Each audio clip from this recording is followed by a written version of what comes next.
네, 국정농단 재판 오늘도 계속해서 법원에서 열리고 있습니다.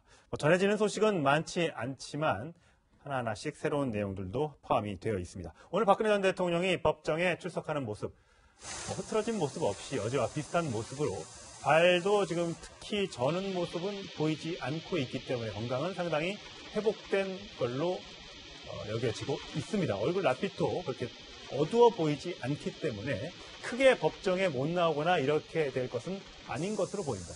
최순실 씨도 뭐 곧 이어서 등장을 할 텐데 최순실 씨도 마스크를 쓴 모습, 사실 진짜 지금 내려가는 터벅터벅 내려가는 모습은 정말 가기 싫은 발걸음이에요. 정말.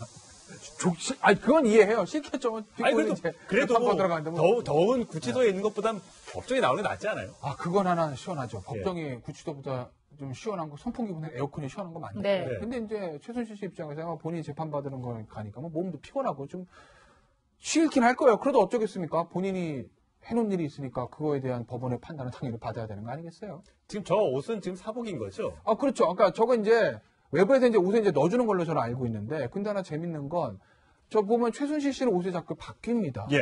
근데 박근혜 전 대통령은 제가 봤을 때는 예전 옷 그대로인 것 같아요. 저희가 어저께 했었는데요. 예. 딱 세 벌로 지금 돌려 입고 있어요. 아, 세 벌인가요? 예, 예. 예, 근데 색깔이 비슷하죠. 예, 색깔이. 아, 그래서 제가 이제 헷갈려나 본데 어쨌든 최순실 씨는 저런 옷들은 좀 바꿔 입고 있네요. 아무래도 더우니까 그렇겠죠. 예. 옛날에 저렇게 최순실 씨가 수의도 입고 등장하기도 했는데 요즘에 유독 사복을 고집하면서 이제 재판 막바지에 가서 그런지 모르겠지만 자기의 무죄, 또 박근혜 전 대통령의 무죄를 증명하기 위해서 저렇게 사복 차림을 고집하고 있는 것이 아닌가 싶습니다. 네. 자, 어제 법정에 나온 사람 김종 전 문체부 2차관인데 이렇게 얘기를 했습니다. 네, 어제 법정에 나왔던 이유 바로 우병우 전 수석의 재판의 증인으로 출석을 했던 건데요.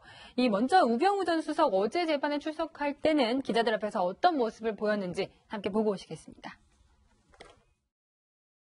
민정비서관 때 청와대 산정문건 작성 지시하셨습니까? 지난번에 다 말씀드렸습니다. 박 전 대통령 지시 있었습니까? 재판받으러.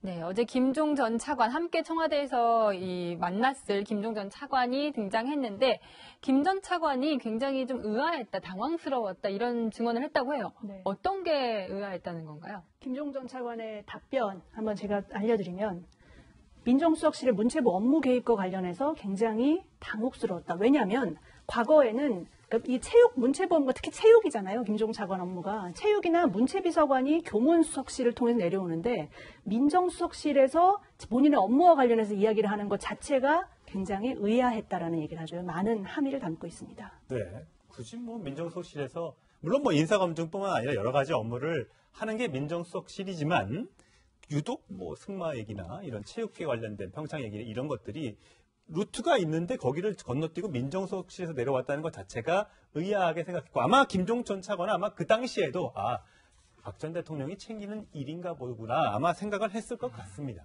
보면 사실상 민정수석실이 우리가 생각하는 민정수석실의 범위를 넘어서서 거의 이제 일종의 국정의 컨트롤타워 비슷한 이런 역할들을 많이 했던 것 같아요.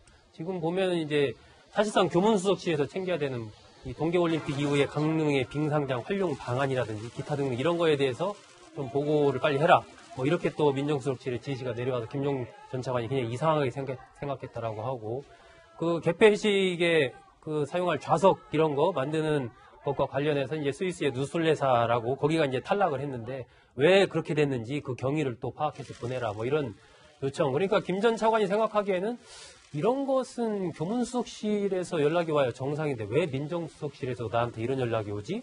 그렇게 생각을 하면서도 어쨌건 충실하게 여러 가지 그런 것을 민정수석실에서 보고를 했다라는 이런 진술로 봐서는 당시에 민정수석실이 어쨌건 박 전 대통령 최순실 씨와 관련된 여러 가지 이런 체육 관련된 부분, 민원 해결 이런 것을 직접적으로 하는 어떤 창구로서의 역할 같은 것들을 하지 않았나 하는 그런 지금 추측을 할 수 있을 것 같아요. 네. 이 김종 전 차관은 일을 하면서 참 의아했던 적이 많았던 것 같습니다. 과거에는 박근혜 전 대통령이 정유라를 직접 언급해서 놀랐다 이런 얘기도 했었는데요. 그 얘기도 함께 들어보시겠습니다. 그래서 정치권에서 공주승마로 정유라 씨에 대해서 얘기가 나오고 아시안게임에서 금메달을 딴 선수인데 이런 선수들에 대해서 조금 부정적인 것이 나오는 것이 안타깝다. 정유라 같이 끼가 있고 그다음에 능력이 있고 재능이 있는 선수들을 위해서 좀 더 그런 프로그램을 영재 프로그램 같은 거를 잘 만들었으면 좋겠다는 게 대통령 말씀인 것을 기억합니다. 그 당시로는 정유라 씨를 얘기를 했기 때문에 굉장히 저한테 큰 충격으로 받아들였습니다. 이런 선수를 기죽이는 안민석 의원은 나쁜 사람이다 이렇게 말한 적이 있죠. 비슷한 것 같습니다. 안민석 의원이 이게 당시 야당 의원이었기에 망정이지 만약에 공무원이었으면 여기서 나쁜 사람 찍혀서 아유 날라갔죠. 출될 뻔했습니다. 네. 근데 김종 전 차관 참 재밌는 사람이에요. 그러니까 의아하게 생각했다. 이상했습니다. 좀 뭔가 이상한데 왜 민정수석 시키지? 교문수석도 아니고. 그거 냈잖아요. 하지 말아요. 그러니까요. 의아하면 아니 민정수석이 이걸 왜 소관부서 하는데 민정수석 합니까? 교문도 아니고. 대통령은 이건 부당한 짓입니다. 라고 하고 하지 말든지. 왜냐면 본인은 교수에다가 늘공이 아니라 어공이잖아요. 사실 어떤 면에서 보면. 어쩌다 공무원이 됐죠. 네, 그러니까 그 예를 들면 뭐 문체부에서 이제 5급부터 뭐 9급부터 7급부터 시작해서 거기 자리에 올라간 거면 그래도 이게 내 자리 여기서 잘리면 갈 데도 없지. 이러니까 뭐 조금 이해해 줄 수도 있는데 교수하다 오신 거잖아요. 안 하면 교수하면 되잖아요. 그렇지 않습니까? 50인데. 그럼 뭐 지시가 의하면 하지 말지. 근데 다 하고 와서 지금 와서 저는 의아했습니다. 이건 뭐죠? 그런 게 아닐까. 이게 어쨌든 최순실 씨의 작품으로 청와대 또 정부에 입각을 한 거잖아요. 그러니까 이게 다 뒷배에 최순실 씨가 있기 때문에 최순실 씨를 위한 일이라면 다 내가 할 수밖에 없다. 이상하지만 내가 들어온 것도 이상하기 때문에 해줘야 되는 게 아닌가. 그러니까 그럼 그때는 했다는 건데 그러면 이제 와서 본인이 뭐 의아하다 이런 것도 아무런 의미가 없다는 거죠. 뭐 이렇게 해가지고 글쎄요 본인의 형량을 조금 줄일 수 있을까요? 저는 그것도 쉽지 않다고 보는데요. 안 될까요? 안 줄여질까요? 아니 왜냐면 이게 증거가 없는 거를 본인이 다 가서 예를 들면 완전 수사에 협조한 것도 아니고 본인이 지금 죄가 있는데 그 상태에서 저는 시켜서 하긴 했는데요. 의아하게 생각했습니다. 라고 한들 판사가 의아하게 생각해서 했으니까 당신은 감형 이렇게 갈까요? 저는 전혀 아니라고 보는데요. 네, 어쨌든 오늘 이제 이재용 부회장 재판에 이 새로운 캐비닛 문건들이 제출될 예정인데 그런데 실제로 이 청와대에서 이 다음 정부의 공식적으로 인관한 문서들은 권인영 차장 굉장히 좀 무의미하고 저희가 보기에 좀 제목만 봐도 이게 정말 필요할까 이런 문건들만 많았다고요. 지금 캐비넷에서 계속 문건들이 나오는데 이게 그 두고 간 뭐 캐비넷이 뭐 그 두고 간 그 이사 과정에서 뭐 그럴 일은 없었다라고 얘기는 하지만 사실 계속 발견되고 있잖아요. 그러니까 이게 그냥 주인 없이 있던 캐비넷에서 발견되는 것도 있고 그 서랍장에서 보면 이 서랍장 뒤쪽에 공간이 있잖아요. 그러니까 그 위에 넘어간지 모르고 이렇게 발견된 서류들도 있고 이런데 근데 이렇게 중요한 물건들은 이런 데서 나오고 있거든요. 근데 막상 정말 중요하다고 넘긴 걸 보면 지금 저 CG가 나오고 있는데 CG가 이제 준비가 되겠죠. 무의미한 보면 좀 기가 막힙니다. 직원 식당에 식수 관리에 쓴 돈. 88만 건. 식단 관리에 쓴 건.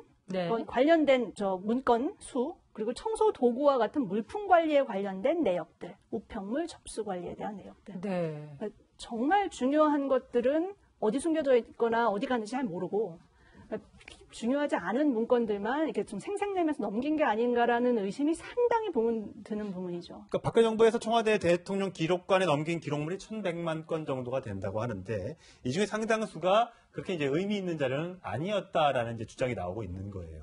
그렇죠. 지금 한 절반 정도, 그러니까 1,106만 건을 넘겼는데 그중에 498만 건 정도는 그냥 단순한 데이터다. 그것이 뭐 식당을 이용한 내역이라든지 물품이 어떻게 돼 있다든지 아니면 어떤 우편물을 어떻게 접수했다든지 이런 아주 단순한 것들인가 이런 것들이 거의 이제 절반 정도는 그런 내용이다. 의미가 없는 내용이다.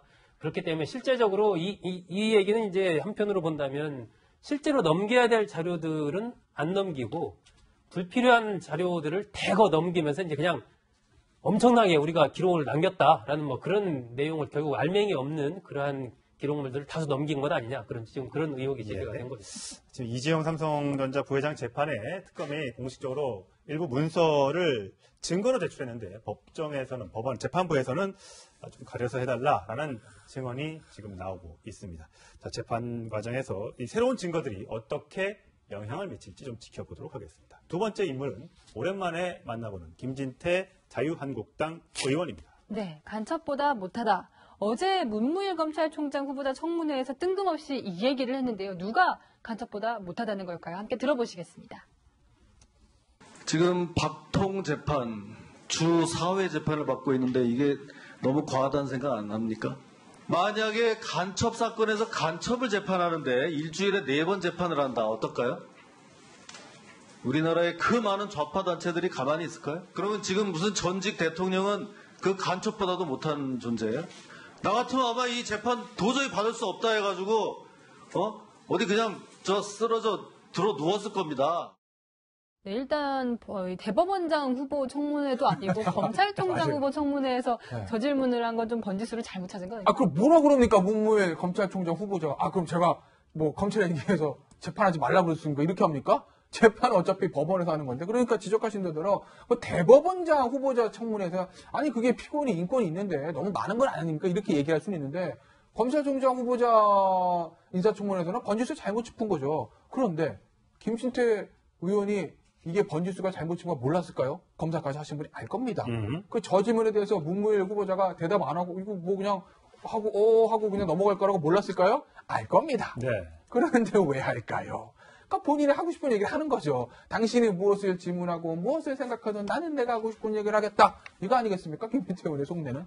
뭐 재판이 김진태 의원의 주장처럼 재판이 많을 수도 있습니다. 하지만 워낙 증인도 많고 증거가 방대한 상황에서 재판을 빨리 끝내지 않으면 오히려 또 지금 재판을 더욱 지연시키려고 발가락도 아프다, 건강 이상설을 지금 제기하고 있는 거 아니겠습니까? 그러다 보니까 길어지고 있는데 네. 그런 것들은 얘기하지 않고 재판만 많아서 나 같으면 쓰러지겠다 네. 이런 얘기까지 하면 어쩌자는 겁니까? 그러니까요. 그 맞는 거 아닌 거죠. 뭐 이성적이지도 않고 합리적이지도 않다고 저는 생각을 해요. 왜냐하면 박근혜 전 대통령 측 변호인들은 증거를 하나도 안 받아들여요. 그러다 보니까 결국 증인들을 부를 수밖에 불러야 없는 되는 거잖아요. 거죠. 예. 그러니까 시간이 늘어나는 것이고 어쩔 수 없이 재판을 빨리 진행할 수밖에 없는 상황을 만든 한 요인도 박근혜 전 대통령 측에 분명히 있음에도 불구하고 그런 부분은 전혀 얘기 안 하고 일주일에 4번 한다는 거 가지고만 문제를 삼는 것은 바람직하지 않고 또 한 가지는 저기 지금 검찰총장이 업무를 제대로 할 수 있을지 없을지에 대한 인사청문회 자리에서 저런 필요 없는 질문을 하는 것도 저는 이해가 안 된다고요. 국회의원이 저 자리에 앉아서 소중한 시간을 국민이 부여해 준 거 아니겠습니까?